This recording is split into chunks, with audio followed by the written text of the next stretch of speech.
तो हेलो दोस्तों, कैसे हैं आप लोग। यूपीएससी की जो 2023 की वैकेंसी है आरओ का जो फॉर्म फिल नहीं हो रहा है। बहुत लोगों के साथ प्रॉब्लम आ रही है। आरओ में ओटीपी की प्रॉब्लम आ रही है और कुछ लोगों को पूरा प्रोसेस कंप्लीट पता नहीं है, जिसकी वजह से उनका फॉर्म नहीं भर जा रहा है।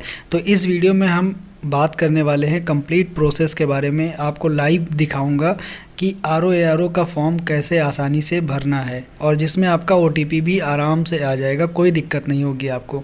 तो वीडियो को पूरा वॉच करें तभी आपको समझ में आएगा। तो हम चलते हैं। सबसे पहले हमें क्या करना है, यूपीपीएससी की ऑफिशियल वेबसाइट पे जाना है। तो यूपीपीएससी की ऑफिशियल वेबसाइट पर जब हम विज़िट करेंगे तो देखेंगे यहाँ पर एक नोटिफिकेशन का ऑप्शन दिखाई देगा। तो इस वाले ऑप्शन पर क्लिक करके और फिर जब क्लिक करेंगे तो इस प्रकार आपका पेज खुल के आ जाएगा। तो सबसे ऊपर ही एग्ज़ामिनेशन आप देख सकते हैं, समीक्षा अधिकारी, सहायक अधिकारी, और यहाँ अप्लाई वाले ऑप्शन पर क्लिक करेंगे।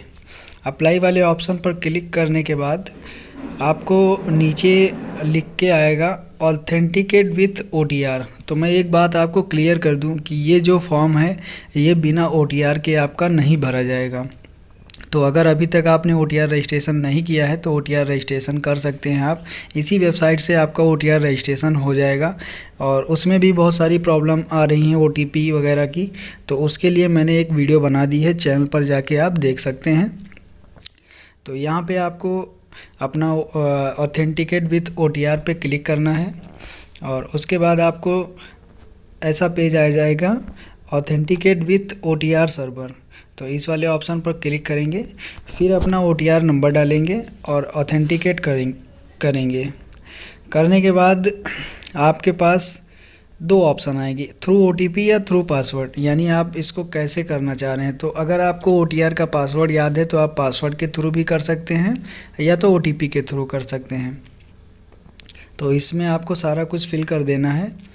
अगर पासवर्ड पता है तो आप पासवर्ड से करके कैप्चा नंबर डाल के क्लिक कर सकते हैं ऑथेंटिकेट पे। और उसके बाद आपका नेक्स्ट प्रोसेस आएगा ओटीपी का। तो ओटीपी आप रजिस्टर्ड मेल पे भी मंगवा सकते हैं या मोबाइल नंबर पे भी भेज सकते हैं। तो मोबाइल नंबर पर ही भेजिए क्योंकि मोबाइल नंबर पे जल्दी आ जाता है ओटीपी, और ईमेल पे थोड़ा लेट भी हो जाता है, बट उस पर भी अब आने लगा है। तो आप दोनों करके देख लीजिए, जिसमें आ जाता है वो आप डाल के सबमिट कर दीजिए। उसके बाद नेक्स्ट स्टेप में आपको प्रोसीड वाले ऑप्शन पर क्लिक कर देना है। जैसे आप ऑथेंटिकेट करेंगे तो आपको आपकी सारी डिटेल यहाँ पर शो हो जाएगी जो ओटीआर में आपने भरा है। उसके बाद प्रोसीड वाले ऑप्शन पर क्लिक करेंगे और फिर दूसरा ऑप्शन हमारा आएगा application form submission based on OTR. वही सारी चीज़ें आपकी रहेंगी जो आपने उसमें एड्रेस वगैरह फिल किया हो, प्रेजेंट, परमानेंट या कैंडिडेट पर्सनल डिटेल। तो ये सारा करने के बाद आपको सबसे मेन टॉपिक यहाँ पर आता है एसेंशियल क्वालिफ़िकेशन डिटेल, ग्रेजुएशन जहाँ पे मांगा है। तो यहाँ पे आपको कुछ नहीं करना है, यहाँ पे आपको केवल एक्वायर्ड में आपको यस कर देना है। मतलब कि जिस पोस्ट के लिए आप अप्लाई कर रहे हैं वहाँ पर ग्रेजुएशन मांगा गया है, क्वालिफ़िकेशन, बट ये कंपलसरी नहीं है कि आपको सर्टिफिकेट नंबर या रोल नंबर वगैरह या मार्क्स आपके अपलोड कराने हों। ये केवल पूछ रहा है आपके पास क्या क्वालिफ़िकेशन है, बैचलर डिग्री, तो आपको यहाँ पर यस कर देना है। बाकी इसमें कुछ नहीं करना है, आपका फॉर्म फिल हो जाएगा। ये करने के बाद आपको प्रोसीड कर देना है और प्रोसीड करने के बाद आप देख सकते हैं इस तरीके से आपका पार्ट 2 आ जाएगा और पार्ट 2 को नेक्स्ट करेंगे। तो पार्ट 2 नेक्स्ट करने के बाद आप देख सकते हैं ये आपका पूरा प्रीव्यू आ जाएगा फॉर्म का, और प्रीव्यू को आप अच्छे से चेक। तो अब यहाँ पर आपसे पूछा जा रहा है कि आप किस पोस्ट के लिए अप्लाई करना चाहते हैं। तो इसमें एआरओ और आरओ दोनों के लिए है। तो सबसे पहला वाला जो हमारा है वो एआरओ है, यानी कि सहायक समीक्षा अधिकारी लेखा। तो उसमें उसके आगे अगर हम एस करेंगे तो हमारे पास बीकॉम का सर्टिफिकेट होना चाहिए, डिग्री होनी चाहिए और ओ लेवल भी होना चाहिए। और जो आरओ है, आरओ के लिए सिर्फ हमें बैचलर डिग्री चाहिए और उसमें हमें यस करना है। तो अगर आप दोनों में करना चाहते हैं तो दोनों में यस कर सकते हैं अगर आपके पास क्वालिफ़िकेशन है, या तो फिर आप एक में अगर केवल आरओ में करना चाहते हैं तो उसमें भी कर सकते हैं। और फिर नेक्स्ट प्रोसेस में आएंगे और सारा कुछ हम चेक कर लेंगे अच्छे से। उसके बाद कैप्चा नंबर डालकर एक बार फिर से प्रीव्यू देख लेंगे तो प्रीव्यू में आपको सारी चीज़ें आपकी यहाँ पर शो हो जाएंगी। अगर ये सारी डिटेल्स आपकी सही हैं तो आप सबमिट एप्लीकेशन फॉर्म पर क्लिक कर सकते हैं। सबमिट एप्लीकेशन फॉर्म पर क्लिक करने के बाद पेमेंट के लिए प्रोसीड कर देगा। अब पेमेंट वाले ऑप्शन पर आप जाकर